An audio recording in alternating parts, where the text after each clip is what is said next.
जय श्री कृष्ण.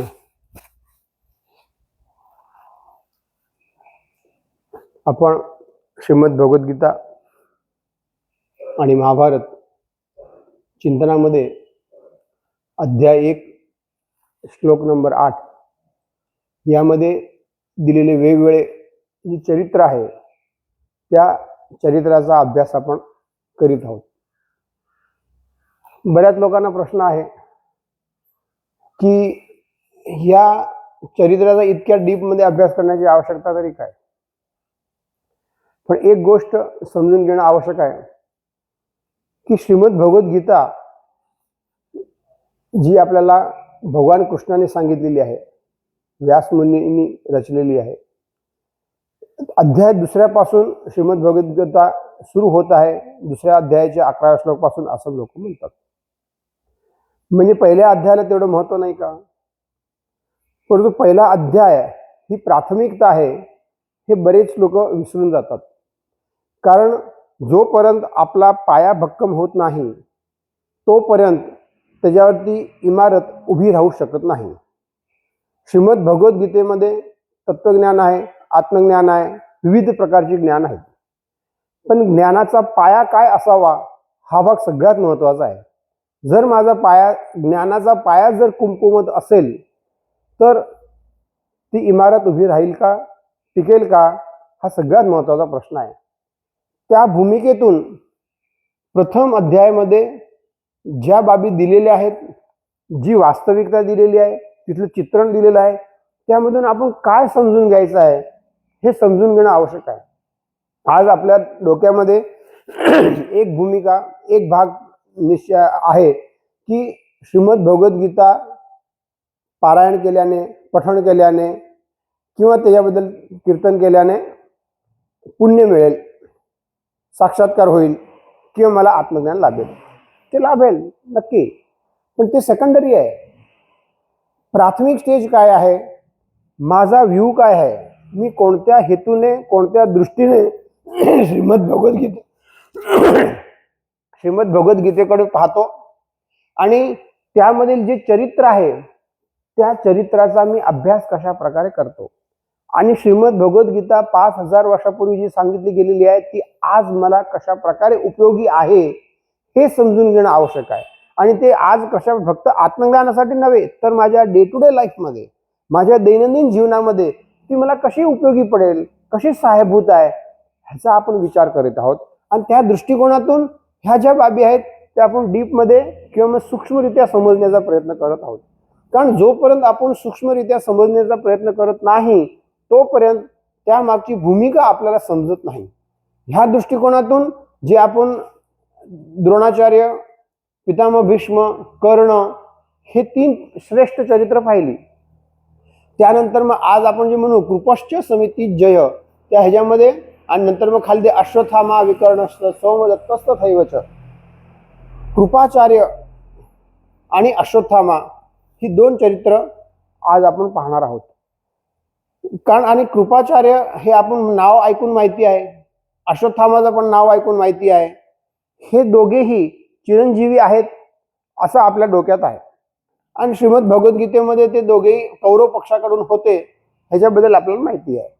आणि त्या अनुषंगाने कृपाचार्य आणि अश्वत्थामा हे समजून घेत असताना माणसाची वृत्ती कशी असायला पाहिजे आणि कोणत्या वृत्तीपासून आपण सावध व्हायला पाहिजे या दृष्टिकोनातून ही वेगवेगळी चरित्र दिलेली आहेत. एखाद्या चरित्रापासून आपण काय शिकायला पाहिजे ही समज आपल्याला श्रीमद भगवद्गीता प्रथम अध्यायामध्ये ठराविक ही जी चरित्र दिली आहेत त्या चरित्रामधून देत आहे.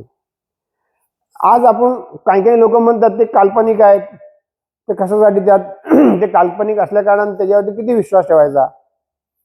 आज आपण पिक्चर पाहतो, सगळी पिक्चर काल्पनिकच आहेत. त्या काल्पनिक पिक्चरमधून समाजाला एक संदेश द्यायचा असतो. मग संदेश देत असताना ते काल्पनिक पिक्चर असताना पण आपण ते हिरिरीने पाहतो आणि आपण ते स्वीकारतो. नाही असं आपण होणं पाहिजे. ते फॉर एक्झाम्पल म्हणून म्हणावं तर मग 3 इडियट आहे, त्यामध्ये व्यक्तीला जशी आवड असेल त्या फील्डमध्ये त्यांना तुम्ही प्रवेश द्या किंवा मग त्या अनुषंगाने त्यांना शिक्षण द्या, हे तिथे सांगण्याचा जो बोध आहे. मग असे काही ठराविक जे पिक्चर असतात त्या भूमिकेतून त्यामध्ये जे नायक असतो तो काल्पनिकच असतो, तरी आपण पाहतो का नाही, काल्पनिक नायक असताना आपण इतक्या आत त्याला गुंतवून तो आपण त्यांना आदर्श मानत असतो. पण इथं तर हे वास्तविक नायक आहेत, खरे नायक आहेत.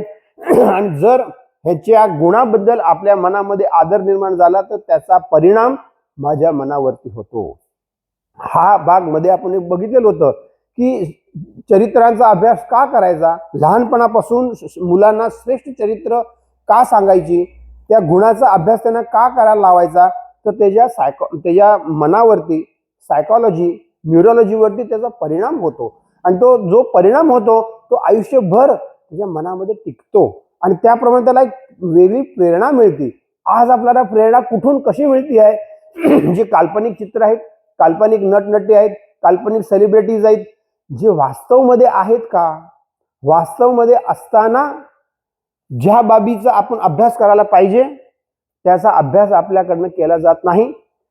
आपल्या शाळेमध्ये पाठ्यपुस्तकामध्ये किंवा वातावरणामध्ये ते दिलं गेलं नाही आणि कार्टून फिल्म दिली जात्या. त्या कार्टूनमध्ये एक प्रकारचा काल्पनिक आहे आणि जो त्यातला डायरेक्टर असेल किंवा प्रोड्युसर असेल किंवा त्यामध्ये जो रचयिता असेल त्यांनी त्याच्याप्रमाणे दिलेलं आहे. जी खरी वास्तविकता आहे आपल्या ग्रंथामध्ये त्याच्यापासून ते बऱ्याच लांब असतात.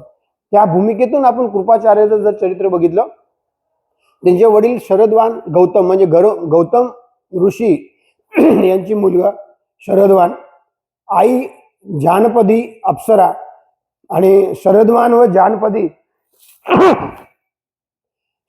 जानपदी पासून कृपाचार्य हे जन्माला आले होते. आणि ते जे जन्माला आल्यानंतर ते दोघेही निघून गेले. जसं आपण द्रोणाचार्याच्या ह्याच्यामध्ये पाहिलेलं होतं की जन्म दिल्यानंतर ते निघून गेले होते आणि नंतर मग त्याचे जे आणि त्यांना बाकीच्या मोठं केलेलं होतं. त्याचप्रमाणे कृपाचार्यांचा जन्म झाल्यानंतर ते जंगलात दोन्ही भाऊ बहिणी दोन होती, दोघं भाऊ बहिणी तिथे जंगलात होते. त्यावेळेस राजा शंतनू वनविहारासाठी गावामध्ये वनविहारचं म्हणजे जंगलात ते गेलेले होते. आणि त्यावेळेस त्याच्या शिपायांनी पाहिलं की एक मूल आणि एक मुलगी दोन्ही तिथं म्हणजे झोपलेले आहेत, लहान आहेत. आणि त्यावेळेस त्यांनी राजाला सांगितलं. राजाने त्यांना पाहिल्या क्षणी त्याच्याबद्दल प्रेम उचलून आलं आणि त्यांना आपल्या घरी घेऊन म्हणजे महालात घेऊन गेले. आणि तिथं राजा शंतनूच्या छत्रछायाखाली हे भाऊ बहीण दोघेही मोठे झाले. म्हणून त्याचं नाव कृपा आणि कृपी म्हणजे राजा शंतनूच्या कृपेमुळं ते मोठे झाले, त्यामुळे त्याचं नाव कृपा आणि कृपी ठेवण्यात आलं. ज्यावेळेस माणूस कोणाच्याही कृपेखाली राहतो त्यावेळेस ते मुक्त मनानं ज्ञान देऊ शकत नाही. अस्मितायुक्त असला तरी अस्मिता ठराविक ठिकाणी घाण ठेवल्यासारखी राहून जाते. आणि त्या दृष्टिकोनातून ह्याचा विचार पितामह भीष्मांना होता. कृपाचार्य हे कौरव आणि पांडवांना शिकवत होते, पण ते शिकवत असताना त्याची जे काही लिमिटेशन्स आहेत, त्याच्या ज्या मर्यादा होत्या, त्या मर्यादा कोणत्या आहेत हे पितामह भीष्मांना माहिती होतं.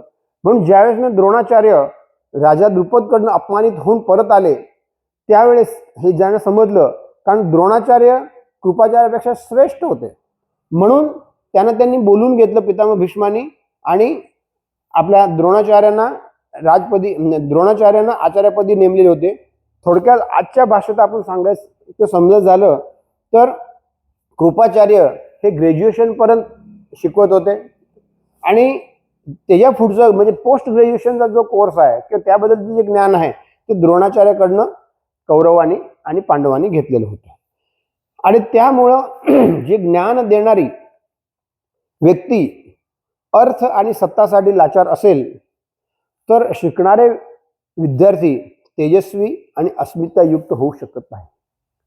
हा सगळ्यात महत्वाचा भाग आहे आणि ते आज देखील तेवढंच आपल्याला लागू पडतं. कारण कृपाचार्य हे ज्ञान देणारी व्यक्ती असली तर लहानपणापासून ते राजाच्या कृपेखाली असल्या कारणानं तेवढी ज्ञान देऊ शकत नव्हते. म्हणून द्रोणाचार्याने त्यांना बोलवलेलं होतं.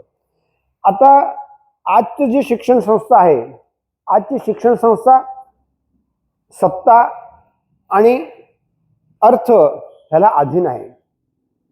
पूर्वी जी होती गुरुकुलामध्ये ती स्वतंत्र शिक्षण संस्था होती. जी आज आपण गुरुकुल म्हणतो आणि आज ठराविक गुरुकुल म्हणून शाळा सुरू झालेल्या आहेत. तिथं हॉस्टेल आहे म्हणून ते गुरुकुल म्हणतात. पण गुरुकुलमध्ये आजची जी शिक्षण पद्धती आहे तीच अप्लाय केली जाते. आपल्या वैदिक परंपरेनुसार खरं गुरुकुल फार कमी ठिकाणी आहेत. बाकी अदरवाईज फक्त गुरुकुल नाव लावलं जातं, म्हणून त्या अनुषंगाने तिथं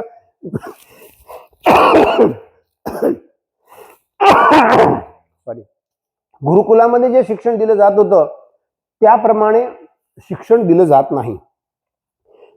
त्या अनुषंगाने जर आपण बघितलं, जर आजची शिक्षण, पूर्वी गुरुकुल स्वतंत्र होती, त्यामुळं ज्यावेळेस मग राजा गुरुंना भेटायला यायचे त्यामुळे ते गुरुकुलाचा जो एरिया असायचा ते एरियाच्या आत येण्यापूर्वी ते आपले बाकी जे काय लवाजमा किंवा नंतर बाकी शस्त्र जे सैनिक वगैरे रथबीत ते त्याच्या थोडक्यात बाउंड्रीच्या बाहेर ठेवायचे आणि तिथून चालत येऊन ऋषी मुनींना भेटत होते, त्या गुरुंना भेटत होते. इतकं मान आणि मर्यादा ते स्वतः राजा देखील ठेवत होते. त्याचं कारण काय होतं की ऋषींनी जे काही एखादी गोष्ट राजाला सांगितली असेल, गुरूंनी सांगितली असेल, तर ती गोष्ट लोकहितार्थ, समाजहितार्थ, प्रभुहितार्थ आणि जगहितार्थ आहे हे पक्क होतं. आणि त्यामुळं ते ज्या हितार्थासाठी जे सांगितली जायची ते करण्याचं कर्तव्य राजानं असायचं. आणि ते राजाला माहिती होतं, म्हणून राजा क्षत्रिय असेल, कितीही मोठा सत्तावान असेल, सत्ताधारी असेल, तरी पण ते ज्यावेळेस गुरुकुलामध्ये गुरुंना भेटण्यासाठी जायचे त्यावेळेस ते नम्रतेने आणि विनयतेने बोलायचे. स्वतःचा इगो, स्वतःचं मान, पद हे ते बाहेर ठेवायचे. आज आपल्यामध्ये, आज आपण समाजामध्ये बघतोय, शिक्षण मंत्री असेल तर त्याला पहिली शीट दिली जाते, तो अशिक्षित असतो, त्याला मुळातच नेमकं काय शिकवायचं काय करायचं ह्याची जाण नसते. आणि आजची जी शिक्षण व्यवस्था आहे ती फक्त आणि फक्त ज्या ह्याच्यातली आहे सत्तेला अधीन आहे. म्हणून आपल्या भारतामध्ये मागच्या 60 वर्षामध्ये जे आपण पाहिलं की ठराविक एखाद्या व्यक्तीकडं ते शिक्षणकडं किंवा मग सत्तेकडं जर मग शिक्षण संस्था असेल तर त्या शिक्षण अधिकारी आहे किंवा जे सत्ता ज्यांच्याकडे आहे त्यांची जी विचारधारा असेल, त्यांना जसं वाटत असेल त्याप्रमाणे शिक्षण दिलं जातं. त्यानुसार ज्ञान म्हणा किंवा नंतर विचार लहानपणापासून मुलांना दिले जातात. त्याचे परिणाम आज आपण भोगत आहोत की आपली खरी संस्कृती पूर्णपणे आपण विसरून गेलो. ह्या शिक्षण संस्थेच्या नादात ते शिक्षण जे दिलं गेलं 2-2 पिढ्या पूर्णपणे पिढ्याचा नायनाट झाला आणि त्यांना खरं काय खोटं काय हे आज देखील ते कन्फ्युजन होत आहोत. जे खरं आहे त्याच्याबद्दल संभ्रमता निर्माण केली गेली, संशय निर्माण केला गेला आणि जे खोटं आहे त्याच्याबद्दल विश्वास निर्माण करण्याचा प्रयत्न केला गेला. आणि ह्या सगळ्या कशामुळे झाल्या तर सत्तेला अधीन असणारी शिक्षण संस्था. म्हणून पूर्वीच्या काळी गुरुकुल हे शिक्षण संस्था सत्तेच्या अधीन नव्हते, तर स्वतंत्र शिक्षण संस्था होती. आणि त्या दृष्टिकोनातून कृपाचार्य हे आचार्य असले तरी पण द्रोणाचार्य हे श्रेष्ठ द्रोणाचार्य होतं आणि त्यांनी श्रेष्ठ ज्ञान दिलेलं होतं. आणि अशी ती शिक्षण संस्थांमध्ये अश्वत्थामा म्हणजे द्रोणाचार्य जे शिकवत होते ते द्रोणाचार्याचा मुलगा अश्वत्थामा म्हटलं. द्रोण व कृपीचा मुलगा. कृपी म्हणजे जसं मागच्या वेळेस आपण बघितलेलं आहे की ही कृपाचार्याची बहीण कृपी, म्हणजे द्रोण आणि कृपी म्हणजे द्रोणाचार्य हे दोघं भाऊजी आणि आपलं हे मेवणे असा तो विषय त्यांचा संबंध आहेत. आता अश्वत्थामा, अश्वस्य इमसाम इति अश्वत्थामा. अश्व म्हणजे घोडा, स्थाम म्हणजे बळ. तो ज्यावेळेस मग अश्वत्थामा जन्माला आला तेव्हा उच्चै श्रवा घोड्याचा आवाज तिथं आलेला होता किंवा त्या रडण्यातनं बोलण्यातनं ह्या घोड्याचा आवाज जो एक विशिष्ट प्रकारचा, जसा समुद्र मंथनामधून जे काही वेगवेगळे हे निघाले, त्या वस्तू निघाली, बाकी सगळे निघाले, त्यामध्ये उच्च श्रवा घोडा हा समुद्र मंथनातून निघालेला होता. आणि त्या उच्च श्रवा घोड्याचा जो आवाज आहे तो आवाज त्या जन्माला आला होता, म्हणून त्याचं नाव अश्वत्थामा ठेवलेलं होतं. अश्वत्थामा हा अस्त्र, शस्त्र, शास्त्र ह्यामध्ये पारंगत होता, प्रवीण होता.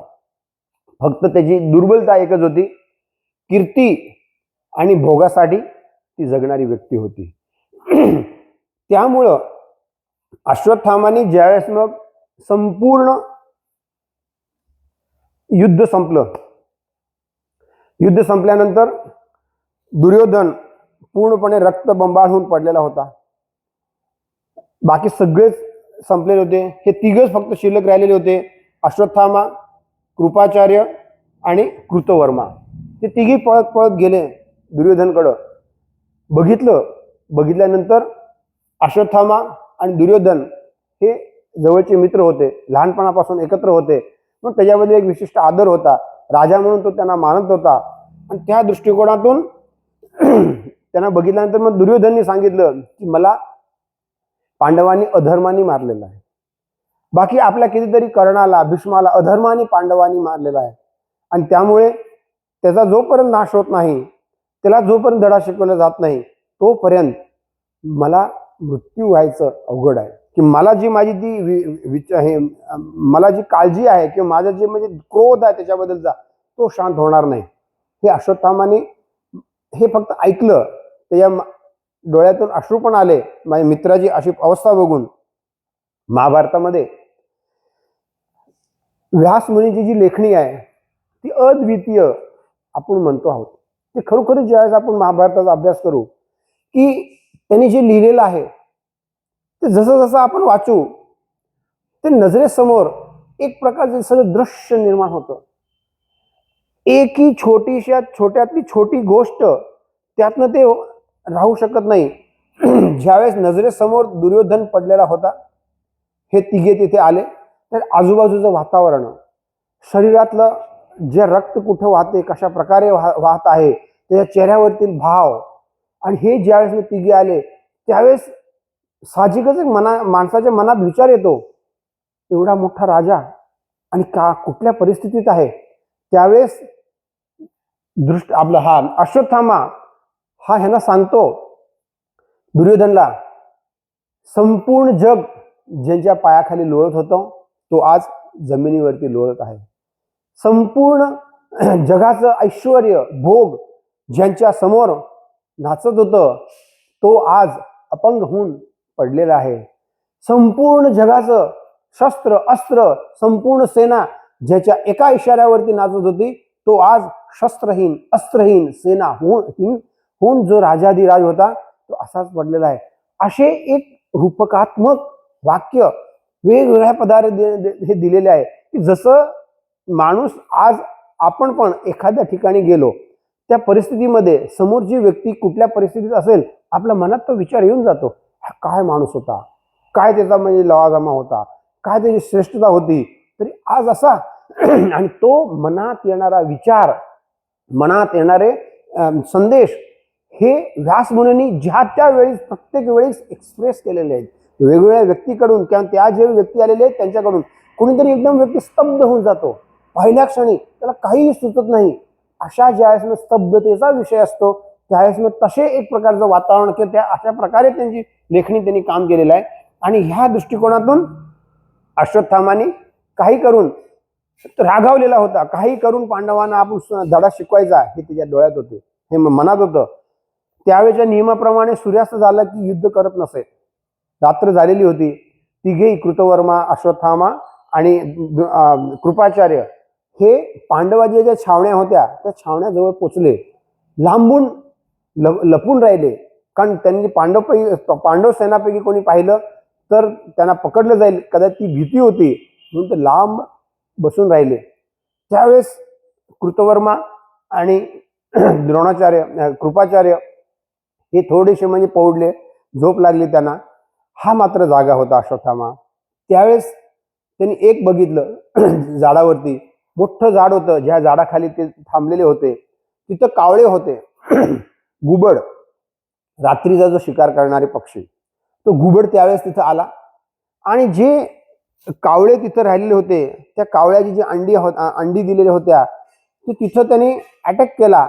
आणि जे शांतपणे जे कावळे झोपलेले होते, अंड्यांना ते सेवत होते आणि आत ठेवलं होतं, त्यातले ते पिल्ल्यांना, कावळ्यांना त्यांनी वेगवेगळ्या प्रकारे मारायला सुरुवात केली. कुणी? त्या घुबडाने. हा विचार, हे दृश्य ज्यावेळेस अश्वत्थामाने बघितलं त्यावेळेस त्याच्या मनामध्ये एक भयानक विचार आला. आणि तो विचार म्हणजे आता सगळी पांडवसेना झोपलेली आहे आणि ह्या झोपेतच त्यांना कुठल्याही प्रकारे मारणं आवश्यक आहे. आणि जर मी आज नाही मारू शकलो तर शक्य नाही. आणि हे त्याही पुढे जाऊन ज्यावेळेस मग दुर्योधन एकटा होता, हे तिघेच फक्त कौरव पक्षात जिवंत राहिलेले होते. त्यावेळेस द्रोणाचार्य कृपाचार्य अश्वत्थामाला सांगितलं तू त्यांना मारू शकतोस, आणि दुर्योधननी त्याचा सेनापती म्हणून त्यांना म्हणजे नेमणूक केली होती फक्त तिघांच्यासाठी तरी. आणि त्यावेळेस तो सेनापती असल्या कारणाने म्हटलं काही करून ह्याला मारायचं, हा विचार त्याच्या मनात आला. आणि नंतर त्या दोघांना सांगितलं की ह्याप्रमाणे आपण करायचं आहे. त्यावेळेस मग कृपाचार्याने फार सुंदर सांगितलं, समजावून सांगितलं की हे नियमाविरुद्ध आहे, धर्माविरुद्ध आहे, आपला करता कामा नाही. आणि जे नशीब आणि पुरुषार्थ ह्याचं त्यांनी फार सुंदर त्यामध्ये एक संवाद आहे की पुरुषार्थ, आज आपण म्हणजे पुरुषार्थला फक्त मानतो, नशिबाला कोण कोण लोक मानत नाहीत. काही काही लोक फक्त नशिबाला मानत असतात तर पुरुषाला महत्व देत नाहीत. पण तिथं फार सुंदर एक जे संवाद दिलेला आहे, पुरुषार्थाचं महत्व आणि नशिबाचं महत्व, नशीब कशामुळे निर्माण होतं आणि पुरुषार्थ आपल्याला कशामुळे प्राप्त होतो, पुरुषार्थ करण्यासाठी परिस्थिती आपल्याला कशामुळे प्राप्त होती, हे दोघंही इंटरडिपेंड जे आहेत त्याचं सुंदर चित्रण व्यासमुनींनी त्या ह्याच्यामध्ये दिलेलं आहे. शेवटी त्यांनी कन्क्लुजन असं दिलेलं आहे की पुरुषार्थ आणि दैव नशीब हे दोन्हीही आवश्यक आहेत. फक्त आपण पुरुषार्थ म्हणत असेल तर तेही शक्य नाही, कारण नशीब कुणीतरी सांभाळलेलं आहे. मागच्या जन्मात मी जे काही केलेलं आहे ते या जन्मात मला मिळालेलं आहे. आज जी लोक पुनर्जन्म मानत नाही आणि फक्त नशिबाला दोष देतात की माझ्याच वाट्याला आहे का, तर त्यांना हे प्रश्नाचं उत्तर नाही मिळत, कारण ते पुनर्जन्म मानत नाहीत किंवा पुनर्जन्माबाबत ते संशयी आहेत. ह्या दृष्टिकोनातून जर आपण विचार केला तर नशीब हे मागच्या जन्मी मी निर्माण केलेलं असतं, त्यामुळे ह्या जन्मात 25% पुरुषार्थ केल्यानंतर मला 75% सक्सेस मिळतं. आणि जे आपल्याला फक्त वाटतं त्या दृष्टिकोनातून नशीब आणि पुरुषार्थ हे दोन्ही महत्वाचे आहेत. हा संवाद तिथं केला, परंतु अश्वत्थामाने ऐकलं नाही आणि ते तिथे गेले. ह्या दोघांनी नंतर नाईलाजाने त्याला साथ दिली, कृपाचार्यांनी आणि आपल्या हे जे कृतवर्माने. आणि रात्रीच्या शिबिरमध्ये जाऊन जे झोपलेले होते जे ह्याच्यामध्ये, त्यामध्ये दृष्टद्युम्न, उत्तमौजा, युधामन्यू, शिखंडी, द्रौपदीचे 5 पुत्र आणि अन्य योद्धांना त्यांनी असं मग कत्लेआम केला. जसं म्हणजे रात्री पूर्णपणे निश्चिंतपणे झोपलेले असतात, झोपेतच त्यांना वार केला. थोडक्यात दृष्टद्युम्नांनी त्याच्या वडिलांना मारलेलं होतं, द्रोणाचार्याला दृष्टद्युम्नांनी मारलेलं होतं. हा त्याच्या मनात एक राग होता, म्हणून त्यांनी दृष्टद्युम्न झोपला होता त्याच्या तिथे जाऊन त्याच्या गळ्यावरती, छातीवरती लागून त्याप्रमाणे एकदम अयोग्य पद्धतीने किंवा नंतर मग क्रूरतेनं जे दृष्टद्युम्नाला मारलं, त्यानंतर उत्तमौजाला मारलं, युधामन्यूला मारलं. आणि जे द्रौपदीचे 5 मुलं झोपली होती त्या 5ही मुलांना ते समोर येत होते झोपेत. अचानक काय झालं म्हणून अजून शस्त्र अस्त्र घेऊन ते समोर वार करण्याचं, यायच्या अगोदर एकाचं मुंडकं उडवलं, एका म्हणजे पोटात खुपसलं, आणि ह्याप्रमाणे त्यानं वेगवेगळ्या ठिकाणी मारून हे केलं. आणि ह्या सगळ्या गोष्टी ज्यावेळेस मग त्यांना कळाल्या धृतराष्ट्राला, त्या धृतराष्ट्राने विचारलं की ह्या सगळ्यांना त्यांनी आता ह्यांनी मारलं तर युद्धात का नाही मारलं. त्यावेळेस संजयने उत्तर दिलं, विदुरने उत्तर दिलं की दृष्टद्युम्न अश्वत्थामा कितीही हा असला, श्रेष्ठ असला, परंतु पांडव, श्रीकृष्ण आणि सात्यकीला हा घाबरत होता. म्हणून युद्धामध्ये हे असताना त्याला त्याची हिंमत होत नव्हती ह्या लोकांना अशा प्रकारे मारायची. आणि त्यामुळे हे ते नसताना, कारण त्यावेळेस हे हस्तिनापूरच्या राज दरबारात होते, युद्ध संपलेलं होतं आणि हे सगळी जण तिथं होते. आपला धृतराष्ट्रांना भेटण्यासाठी गेले होते, बाकी सगळं सांगण्यासाठी गेले होते. आणि हे सगळ्या मागं ह्या ज्या सगळ्या गोष्टी झाल्या, ह्या ज्यावेळेस कळालं त्यावेळेस युधिष्ठिर म्हणाले अर्थाच्या नादात अनर्थ झाला आणि अनर्थ होण्यासाठी अर्थ गमावला. हा जो संवाद आहे की आपल्याला विजय मिळाला, पण शेवटचा शत्रू पण जर जिवंत असेल, आणि तो पण खास करून अश्वत्थामा सारखा की ज्याच्यावरती आपण विश्वास ठेवू शकत नाही, आणि अशा जर ज्यावेळेस शत्रू जिवंत असेल तर आपण निष्काळजी राहता कामा नव्हते. आपल्याला वाटलं काही नाही असं युधिष्ठिर म्हणतात की आपल्याला वाटलं आपण जिंकलो, पण जिंकून देखील हारलो.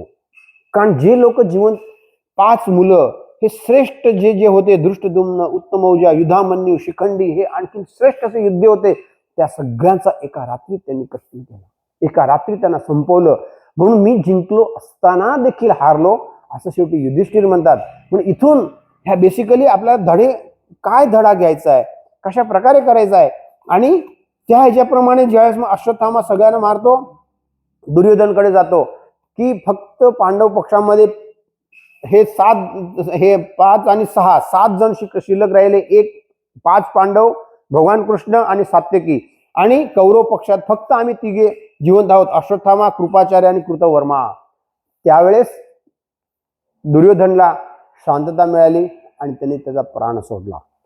आणि हा अश्वत्थामा, कृपाचार्य ह्याच्याबद्दल आपण ऐकतो, पण आता वेळेचा अभाव आहे, वेळेची कमतरता आहे आणि ते आपण सांभाळावं लागतं. आणि त्या दृष्टिकोनातून हे दोघांच्या बद्दल जर सांगितलं, चिरंजीवी आपण जे म्हणतो आहोत, बऱ्याच ठिकाणी चिरंजीवी म्हणजे अश्वत्थामा कायम भटकत राहणार आहे असं त्याने कृष्णाने त्याला शाप दिला, आणि त्यामुळे अजूनही अश्वत्थामा भटकत आहे असं लोक म्हणतात आणि असं आपण ऐकतो आहोत. आणि ह्यात आहेत आपण आपल्या संस्कृतीमध्ये 7 चिरंजीवी दिलेले आहेत. अश्वत्थामा, बलिर्व्यासो, हनुमानश्च विभीषण, कृपः परशुरामश्च, सप्तैते चिरंजीवनी. आता हे जे 7 चिरंजीवी दिलेले आहेत त्यामध्ये बाकी तर जे आहेत हनुमान, विभीषण, व्यास आणि परशुराम, हे सात्विक वृत्तीचे सगळे लोक आहेत, चौघेही. आणि हे जे आहेत अश्वत्थामा, कृपाचार्य आणि बली, हे आज आपल्या भारतीय संस्कृतीनुसार ह्याच्या ज्या वृत्त्या आहेत, ॲटिट्यूड आहेत, त्या ॲटिट्यूडची माणसं आजीवन कायम ते जगत असणार आहेत. आणि त्या दृष्टिकोनातून कीर्ती भोगात, कारण अश्वत्थामासारखी जी माणसं असणार आहे ती कीर्ती आणि भोगात अधर्मानं आचरण करणारी आहेत, आणि त्यांच्यापासून आपल्याला सावधान राहायचं आहे. आज अशी अश्वत्थामा कितीतरी समाजामध्ये फिरत आहेत, पण त्या व्यक्तीकडून मी कसा राहीन सावधान, हे मी समज घेतो का? आपल्याला श्रीमद भगवद्गीतेचा या चरित्रामधून हे अभ्यास करायचा, कुणाकडून किती सावधान राहायचं, कुणावरती किती विश्वास ठेवायचा. आणि ह्यासाठी या जे दिलेले आहेत, अश्वत्थामा सारखी जी माणसं आज आपल्या सोबत आहेत, अगदी आपल्या जवळ आलेले असतात, हुशार असतात, श्रेष्ठ असतात, परंतु त्यांचं जे आचरण आहे ते कीर्ती आणि भोगासाठी आहे. जर त्यांच्या कीर्तीमध्ये आणि सत्तेसाठी जर कोणी आडवं येत असेल तर त्याला ते मारून मोकळे करतात आणि बदला घेण्यासाठी ह्या सगळ्या गोष्टी करतात. म्हणून त्यांच्यापासून सावधान होणं आवश्यक आहे. त्यानंतर मग कृपाचार्य, अर्थ आणि जे सत्ता याच्या लाचारीमुळे जगणारे जे ज्ञानी असतात, परंतु त्याची ते साथ सोडत नाही. कारण कसं होतं, आज पण आपण मोठमोठे कृपाचार्य आहेत, ज्ञानी लोक आहेत, पण साथ त्यांची ते लोक कोणाची साथ देतात? जे अधर्माची साथ आहेत. आज आपण समाजामध्ये बघतोय, आज श्रीमद भगवद्गीता किंवा ह्याचं ज्यावेळेस मग अभ्यासाचा विषय येतो त्यावेळेस मग किती लोक मदत करतात पेक्षा म्हणजे किती सहभागी होतात, ही मानसिकता. आणि नंतर मग कुठेतरी नटी किंवा सेलिब्रिटीज येत असतात त्यावेळेस मग किती लोक एकत्र येतात, ही मानसिकता. हे बघण्याचा दृष्टिकोन आहे की माझी वृत्ती कशी आहे, मी कुठल्या वृत्तीला सपोर्ट करतो आणि कोणत्या वृत्तीला मी प्रमोट करतो, हा भाग येतोय. आणि नंतर मग तिसरं जे आहे बली, हे वामन अवतार मध्ये बलीचा दिलेला आहे. जडवादी आसुरी विचार, खा प्या मजा करा, लोकांना कशा प्रकारे आकर्षित करणे, पदाधिकारी यांना आपलंसं करणे, गरजवंतांना एकत्र करून त्यांना दिशाहीन करणे, आणि भगवंताला मान्य करायचं असलं तरी त्याचं अस्तित्व शाश्वततेमध्ये निर्माण करणं, हे बलीचं जे चरित्र आहे. आज आपण वेळेअभावी बोलत नाही, पुन्हा कधी योग आला तर ते सांगू, पण बलीनी हे संपूर्ण त्याप्रमाणे केलेलं होतं. तत्कालीन जी स्थिती होती त्यावेळेस ह्या ज्या सगळ्या आसुरी विचाराची लोकांना करून टाकलेलं होतं. फक्त खा प्या मजा करा. आज आपण फक्त खा प्या मजा करतो. वेस्टर्न विचारामुळं आपल्याला आपली सात्विकता नसतोय, आपली वृत्ती पूर्णपणे बदलून गेलेली आहे. आपल्याला आपल्या संस्कृतीवरती, आपल्याला आपल्या ऋषीमुनीवरती, आपल्याला आपल्या श्रेष्ठ संस्कारावरती अविश्वास आहे. पण ती लोक जे सांगतात त्याला आपण प्राधान्य देतो आणि ते करायला धजवतो. आणि त्या दृष्टिकोनातून खा प्या मजा करा. पदाधिकारी आहे, ह्या सगळ्या पदाधिकाऱ्यांना आज जे ठराविक सत्ताधिकारी होतात ते तसेच करतात. जे गरजवंत आहेत त्यांची गरज काय आहे, त्यांना आपलासं करणं, त्यांना पद प्रतिष्ठा पैसा हे त्यांना बहाल करणं आणि त्यांना दिशाहीन करणं. म्हणजे जीवनाची खरी जी दिशा आहे त्यापासून त्यांना परावृत्त करणं आणि फक्त भोगासाठी त्यांना लावून ठेवणं. त्यानंतर शिक्षण आणि राजसत्तेच्या हाती हे जर आलं ते माणसात निस्तेजता राहते, तेज राहत नाही आहे. आणि या वृत्तीचे लोकांना जे पापाचं फळ आहे ते पापाचं फळ त्यांना मिळतंच आणि ते कायम पृथ्वीवरती भटकत असतात. आज जशी अश्वत्थामा जिवंत आहेत तशी आज समाजामध्ये आपल्याला भटकणारी लोक, त्यांना कुष्ठरोगी असतात, त्यांना बुद्धिहीनतेने वाटेल तसं म्हणजे रस्त्यावरती भटकणारी लोक पण आज आपण पाहतो आहोत. पण ते कुठल्या तरी जन्मी कदाच अश्वत्थामा सारखे त्यांनी कामं केलेली आहेत, त्यासारखे त्यांनी कृपाचार्यासारखे सत्तेचा हे दुरुपयोग केलेला आहे. आणि अशी जी लोक आहेत त्यांना पुनर्जन्मात हे पापाचं फळ येतं आणि त्या शरीरामध्ये त्यांचे अनेक रोग होतात, ते अनेक ठिकाणी भटकत असतात. ह्यानुसार हे जे चिरंजीवी आहेत, म्हणून माझ्या जीवनामध्ये आज आपल्याला अश्वत्थामासारखी लोक असतात, त्यांच्यापासून सावधान कसं व्हायचं आणि त्याप्रमाणे कृपाचार्यासारखा मी कोणाच्या कृपेखाली तर दबलेला नाही ना, ह्याची समज मी घ्यायला पाहिजे. आणि जर कृपेखाली दबलो असेल तर मी माझी अस्मिता किंवा स्वाभिमान ही कशा प्रकारे मी सांभाळेल ह्या दृष्टिकोनातून विचार करणं आवश्यक आहे. आणि वामन अवतारमध्ये जे जसं बलीची आहे ते बली आज पण बरेच बली आज आपण दिसत आहेत. त्यापासून मी माझ्या कुटुंबाचं, माझ्या राज्याचं, माझ्या समाजाचं, माझ्या राष्ट्राचं कशा प्रकारे संरक्षण करू शकेन ह्यासाठी विचार करणं आणि त्या हेतूने हे जे वृत्तीची जी लोक दिलेली आहेत त्या वृत्तीपासून मी परावृत्त होण्यासाठी किंवा जर मी तामसी, राजसिक, सात्विक ह्या वेगवेगळ्या वृत्ती आहेत त्या कुठल्या वृत्तीतला मी आहे हे समजून घेणं हा भाग महत्वाचा आहे. आणि त्या दृष्टिकोनातून ह्या ज्या बाबी आहेत, दूत सोमदत्त, नंतर विकर्ण आणि सोमदत्त, आणखीन जे 2 चरित्र आहेत ते 2 चरित्र आपण पुढच्या वेळेस पाहूया. आणि हे जे चरित्र सगळे आहेत ह्या चरित्र समजून त्यासाठी आपल्यामध्ये गुण आणण्यासाठी प्रयत्न करू. त्यासाठी शक्ती आणि बुद्धी भगवंताकडे मागू. इतकं बोलून माझा भाव पुष्प भगवंताचे अर्पण करीत आहेत. अस्तु.